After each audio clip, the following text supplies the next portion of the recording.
3. Today our question is question 1. Before we get to that, we want to introduce ourselves, have you introduce yourselves, and then get started. So Sam. My name is Sam. I am a litigator here in the city. James Von Schultz, I'm a trial advocate. Max Strickland, also a litigator here in the city, and this was my unit when I did this. Happy to be your feedback. Can you please introduce yourselves? Good morning, Your Honors. My name is Tessa Nicholas, and I plan on attending New Albany. Good morning. My name is Emily Westover, and I plan on attending Mount Holyoke College. Good morning. My name is Samantha Bigness, and I plan on attending New Albany. And we are here to address Unit 3, Question 1. Great, thank you. Question 1. The amendment process seems to be stamped with every mark of propriety.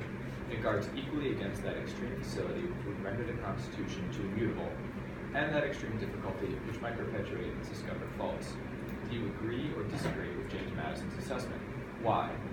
What is the amendment process, and what are its advantages and disadvantages? What amendments to the Constitution have made the country more democratic? We agree with Madison's assessment. As Thomas Jefferson wrote, laws and institutions must go hand in hand with the progress of the human mind. It is vital to a society that there is the ability to change the Constitution if need be, especially with so many changing factors developing over the years. We have a functioning amendment process that is not overused. Over the past 230 years, the Constitution has only been amended 27 times, which shows that it is mutable enough to make important changes to the government. Under the Articles of Confederation, it was virtually impossible to ratify an amendment due to the required unanimous approval of all 13 states. The Articles of Confederation were not strong enough to unify all of the states and were nearly impossible to alter, so it was necessary to develop the Constitution in order to give a strong, energetic, yet limited government that could grow with the nation and better reflect the consent of the governed and its popular sovereignty. Article 5 of the Constitution establishes the amendment process. To propose an amendment, there must be 2/3 approval of both the House and Senate, or 2/3 approval of a national convention. There has never been a national convention to propose an amendment. The second step, ratification, requires approval from 3/4 of the state legislatures or 3/4 of state conventions. There are many benefits to the amendment process. Most importantly, the elimination of the unanimous vote to pass amendments.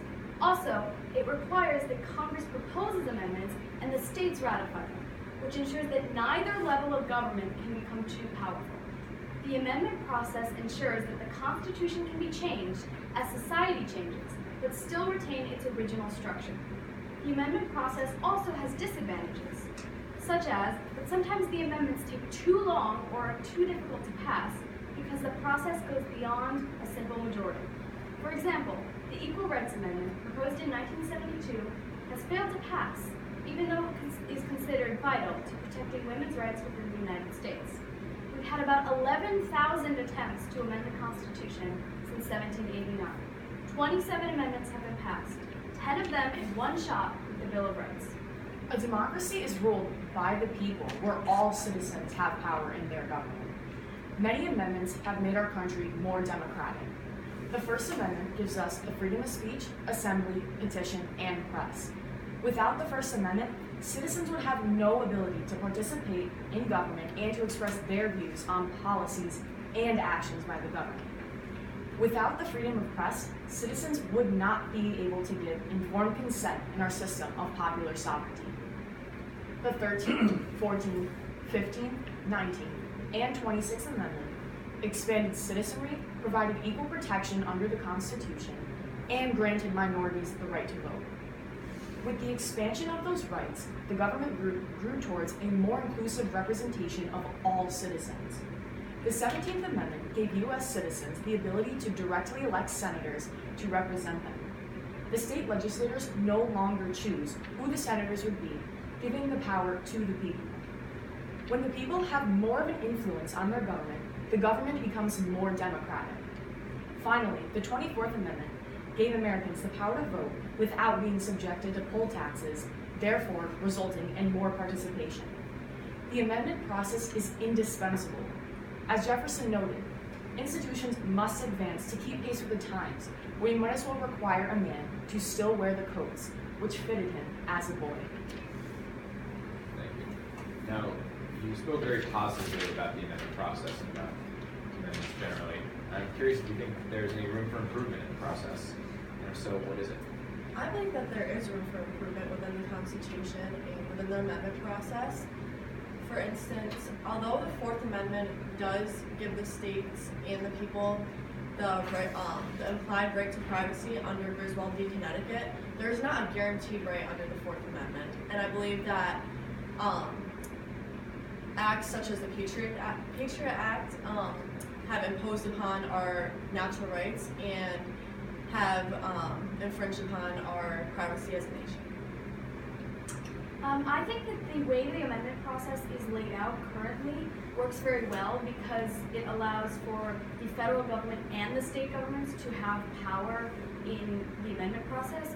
So it reaffirms the consent of the governed that is ingrained in our democracy. But I also think that there are amendments that I would like to see in our country. For example, currently there's a large issue with the possible implications of the Emoluments Clause and President Donald Trump and his finances not being disclosed. So I think having an amendment that would require prisons to disclose their finances would help make the nation more democratic and allow the country to have less influence from other countries. Also, we see with the movement for the Equal Rights Amendment that women are left out of the Constitution, and with this passage, it's going to be easier for women to win discrimination cases in court. Now, you mentioned a constitutional convention and how it's never been called. Doesn't that signify a weakness in the process? There's this whole mechanism that we never use. I do not believe that it signifies a weakness.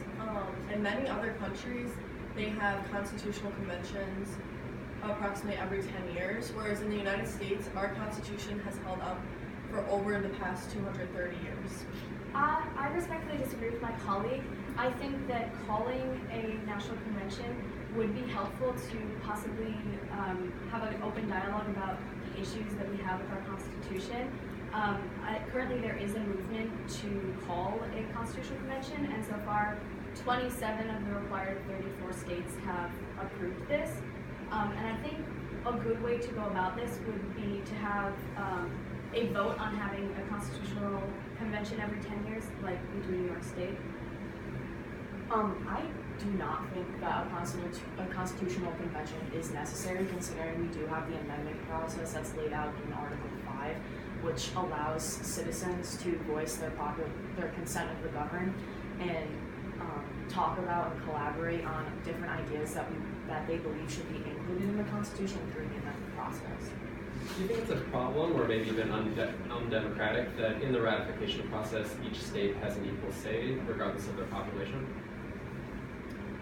I do not believe that it's a problem that each state has equal say regardless of their population, because every person or every state has people in it, and every person is born with natural rights, and so they should all have the same ability to voice their opinion within the country and have the same amount of power as other states who may be larger than one.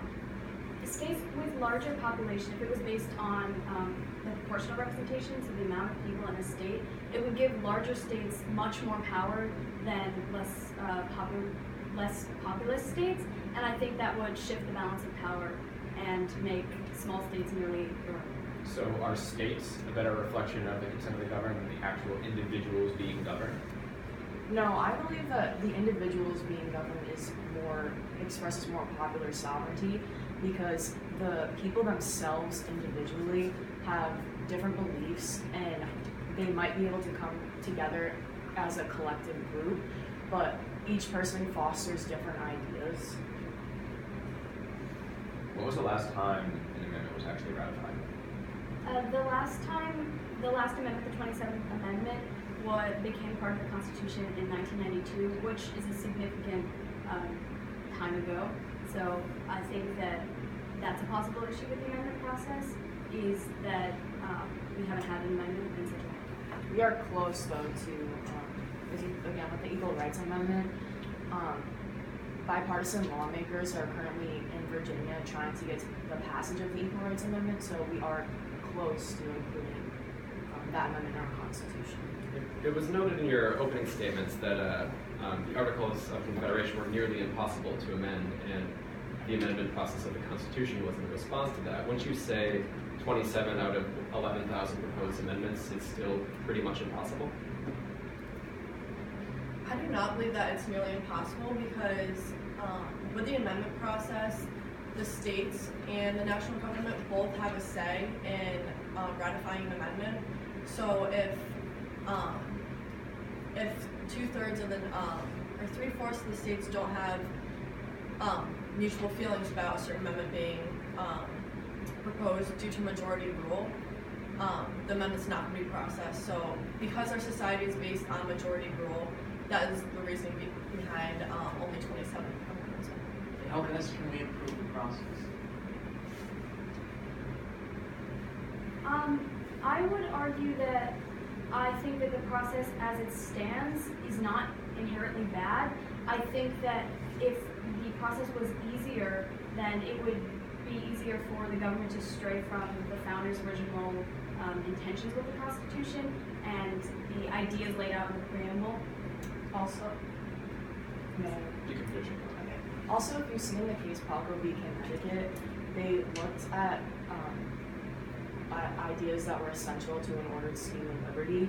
So I believe that if we had each of the 11,000 amendments ratified and added to the Constitution, core values and what's really important, like natural rights and classical republicanism, would be lost.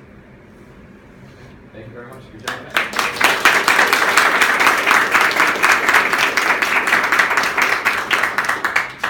Relax.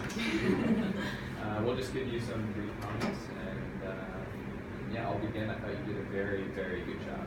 It's a tough question. It's a fun question because it can go in so many different directions. I mean, throwaway comments about the 14th Amendment, spend hours just talking about that. So a lot to prepare for this.